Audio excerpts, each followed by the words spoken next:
Grand Bahamas students traveling to New Providence quarantined at a resort. We will tell you why. A science teacher awarded SECME's Teacher of the Year. And hear how dementia is affecting one Grand Bahama family. The Bahamas Tonight Northern Edition starts now.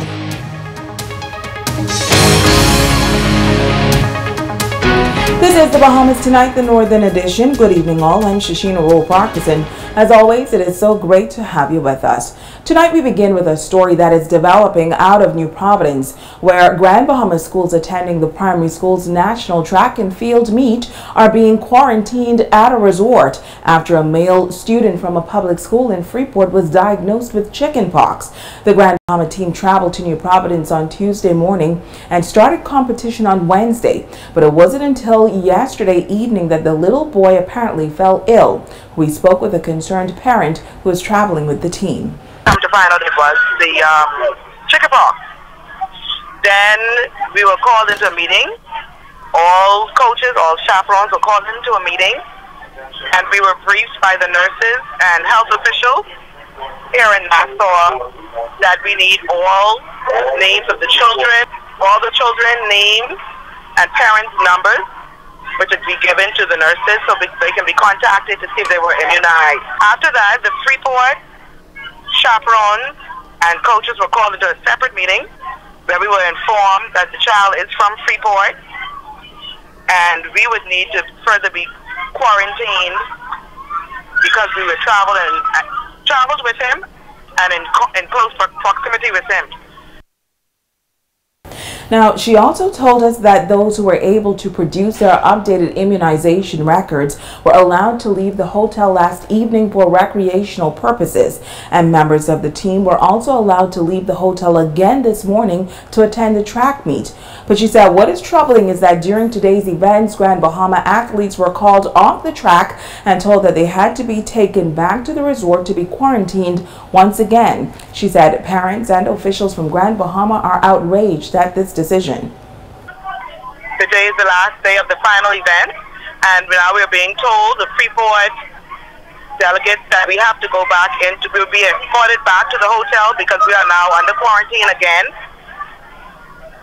Because of the situation, all documents and medical forms have not been received or something like that, so we have to be escorted back to the hotel by police officials. Grand Bahama has been doing excellent, especially in the public school system, been doing very well. But now, again, we're being told that the East End schools, East End and High Rock schools are now going to be under this quarantine. We don't know why, but that's what we're hearing. What has the interaction been with among the kids? Well, definitely we had to be in bus together, bus to and fro the sports complex, and then they had, most of them were going in the pool. That was another concern there. They went in the pools together, most of them, and just really round, and they ate together. The dining area we shared, so that was our common area. We understand that teams from other family islands are also standing in support of the Grand Bahama teams. In other news, Director of Electronic Communications for the Utilities Regulation and Competition Authority, Carlton Smith, noting that the authority is working on several top priorities for the year. One of those priorities is improved communication before, during, and after natural disasters, specifically hurricanes. He says they recognize that natural disasters can have a negative impact on communications abilities, and that must be addressed. We want to ensure that we have a conversation about how do we use information communication technologies to effectively communicate before, during, and after the storm. And we also want to ensure that the infrastructure that provides these communication services are robust enough to handle the pressure of these major natural disasters, be able to withstand the pressure and be able to provide services during and after the storm, before, during, and after any major natural disaster. Smith notes that Grand Bahama has experienced its fair share of hurricanes and can provide valuable information when it comes to proposed policies. also, we want to hear about your unique experiences that you have and ensure that we consider those experiences as part of the decisions that we take regarding the ICTs for disaster preparedness and management. We're also going to consult with some key agencies like the National Emergency Management Agency and some of the other agencies that work along with them, the Royal Bahamas Police Force, the Royal Bahamas Defense Force, and some of the other agencies that are involved to ensure that we hear their input as well.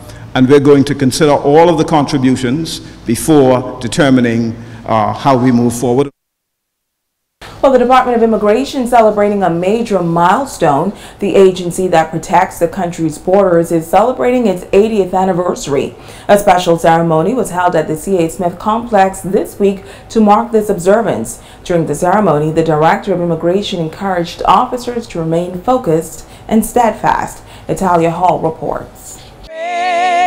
Is our God. It was in 1939 that the Immigration Department was officially established in the country with only 12 employees. Since then, the organization has seen significant growth. The Assistant Director of Immigration responsible for the Northern Bahamas, Hubert Ferguson, says, as they face challenges such as human smuggling, sex trafficking, and illegal migrants, they are always reminded that the issues are handled by courageous and indispensable immigration officers. Our inception, the challenges that faced us were great. Yet with hard work and tenacity, we have been able to meet each one. We have endured and persevered throughout the many changes of technology and can now boast of having border control, detainee management, and permit issuing systems which are making us more relevant and indeed efficient. Director of Immigration Clarence Russell encouraged officers to do their best at all times. When you would have been taken away, the only thing that you would be remembered for is the good things that you have done as you made your sojourn. There will be some who will remember you for the things that were not so good that you did as well. But significantly, your legacy will be built on the good and quality things that you've done. He also assured attendees that the immigration officers who serve the country are professionals. As you can see from our drill, we speak well and have degrees and have perfected the art of immigration and will continue so long as I sit at the helm to be bastions of goodwill in this country. We protect the sovereignty of this nation, ladies and gentlemen. It is our mandate to do so. Each and every person who serves in the Immigration Department has an opportunity to rise as long as you continue to do the right thing. Immigration officers pulling out all the stops as they performed a drill. The K-9 unit also came out and showed attendees what they can do. Following the ceremony, a donation was made to Home Away from Home. The Department of Immigration's exhibition was then officially opened on the ground floor of the C.A. Smith complex. Italia Hall, ZNS Network News. Meanwhile, emergency medical service professionals around the world celebrating EMS Week under the theme EMS Strong Beyond the Call. EMS personnel on Grand Bahama taking time out this week to visit third grade students at the Freeport Primary School on their lunch break to explain the significance of what they do. Part of EMS Week, what we have is a Children's Day. We have a dedicated Children's Day where EMS providers all around the world, we go ahead and we find kids and we, give them back and impress upon them information that they would need to know in emergency, when to call 911, how to dial 911. And then again too, it's just an avenue for us for them to get comfortable with EMS providers, because oftentimes we see them in the external environment and they're afraid. So sometimes we just wanna come and communicate with them on a one-to-one level so they feel comfortable with us when it is that we're providing patient care delivery. Senior Mistress at Freeport Primary, Deidre Ewing, says the visit by EMS professionals could have major benefits for the student body. We have students here who are asthmatic, and sometimes children tend to just take them out of panic. Some will lift them up, some will try and bring them to the office, and teaching them the importance of what they should and shouldn't do in situations like that. It really could help the school as a whole.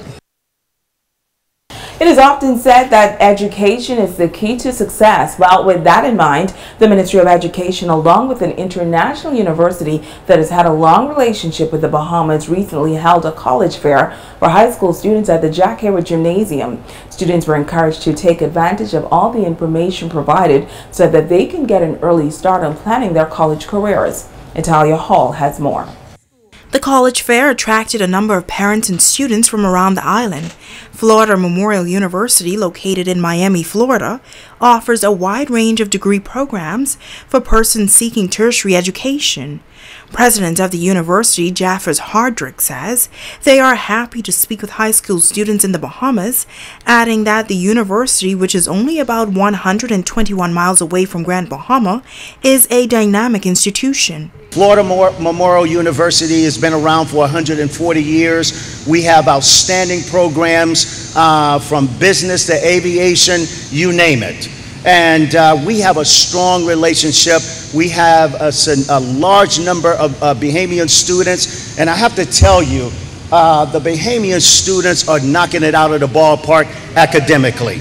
He says Bahamian students are engaged as well. Bring a whole level of respect that you just don't see among some other students. I just tell you, it's powerful when you see young men and women on campus and it's always good morning, yes sir, no sir, how are you? And every time it comes back, I ask, where are you from? Every one of them from the Bahamas. I think that speaks volumes to your leadership. That speaks volumes to your culture and your upbringing. Whatever you do, don't lose that. District Superintendent at the Ministry of Education, Yvonne Ward, says it is their mission to ensure that each student attains the highest quality of education possible. And it is through these partnerships with universities such as Florida Memorial University that we can accomplish that goal. The Bahamas has a long history with FMU, and here in Grand Bahama we have developed quite a bond, as they are no stranger to us. Member of Parliament for Central Grand Bahama, Iram Lewis, told the students that higher education is not something that they should take lightly. Being able to gain further knowledge to better equip yourself to tackle fast-paced, ever-changing world is something that each of you must make the most of. Understanding that what you gain will ultimately influence the future of our nation. Remember, you cannot act the same, think the same, operate the same, and expect to be successful in a world that does not remain the same. Italia Hall, ZNS Network News. You're watching the Bahamas Tonight, the Northern Edition. Stay with us. There's more news on the other side of the break.